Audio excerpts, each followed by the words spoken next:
The Bible says, in the beginning, God created the heaven and the earth.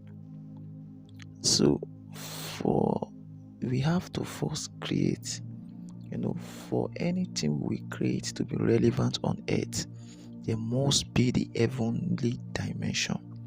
There must be a dimension that will proceed from God. There must be the world dimension that is from God for it to be relevant on earth.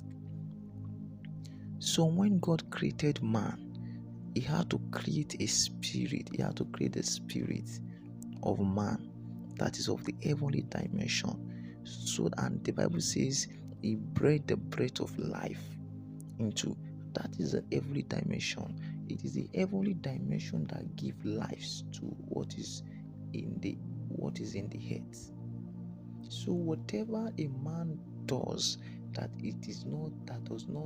does not have a dimension that is of the heavenlies cannot actually produce a tangible result, cannot actually be relevant. Let me put it like that. It cannot be relevant. So everything you are doing, does it have an heavenly dimension? Is there a word from God about what you are doing? That is what can make it stay and last. There has to be a breath from God. There has to be a word from God about what you are doing before it can actually make a mark. If not, it will not actually produce, or it will not be relevant, and it will not even last long, because it had to come from a place. When something comes from eternity, so even that thing cannot till time will go. Even time cannot bring down that thing. Time cannot bring down that particular thing. So whatever you are doing, let it have a heavenly dimension. When I'm talking about the heavenly dimension, we know that in heaven it is actually we can call it the word of the spirit. The word of the spirit. So there must be and Jesus said, the word I speak unto their spirit and life. So even the word that comes from the heaven, that comes from God, is also spirit. So when God is even creating things, he created it from him, who is spirit. He said, let it up. There is a word that brought forth all these kind of apps. Everything we are seeing in this world was created from the spirit, was created from God, and God is spirit. So if the things that is in this world, if you want to do anything in this world and it is not birthed out of the spirit, even the world cannot pay obeisance to what you are doing. They cannot submit under what you are doing, because it is not birthed from the spirit. It is what is birthed from the spirit that the things that the world will eventually submit to. What are you doing right now? What are you crying about and say, God? It is because you have not submitted it to the spirit. And maybe it is even that the spirit does not give you permission to do that kind of thing you are doing. It's that you are not inspired. You are not inspired. And if whatever you are doing is not born out of inspiration, it's about time it will expire. What you are not inspired on will later expire. It is what you are inspired from God that is what can eventually last, because it takes the breath of God to give life to things that are on the earth. Don't just jump out to do things. Are you commanded to do it? Don't do things because people are doing things. Are you commanded to do that kind of thing? Don't just assume. Be convinced that truly it is the Lord that is sending me to do these things.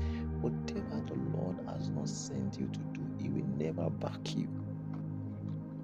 He will never back a man on what he has not sent him to do.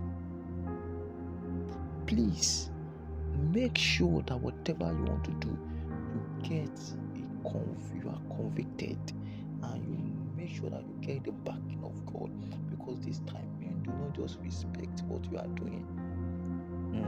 They do not just respect where they are, even where it is coming from really matters.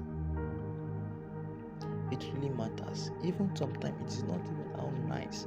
Before how nice can come, where is it coming from? So when the spirit meets with the physical, that is when it produces the spiritual.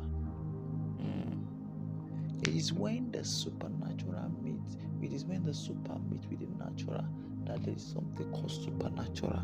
So the spirit, the super, which is of the spirit, must have his own place, and the natural also must have his own place, and it will come together and form the supernatural. When the spirit meets with the natural, it becomes the spiritual. It becomes the spiritual until the spirit. So that is why there is an aspect of the earth and there is an aspect of the spirit. So you must play the part that is of the earth, and you must allow the spirit also to have its course so that they can meet. The two must be balanced, and so that it can become spiritual and so that it can become supernatural. What are you trying to do that I have not sent you to do? Look into it very well. There are a lot of things men are trying to do that I have not sent them to do, but they are just trying to do out of their own will. Like it's because we're already getting tired and all of that, so we jump out and we do not wait to hear the particular details for that moment, and we jump out and we begin to labor unnecessarily. You must be able to wait until you know that the super or the spirit is already, before you can eventually begin to ride on the physical or on the natural, because it takes something that is supernatural.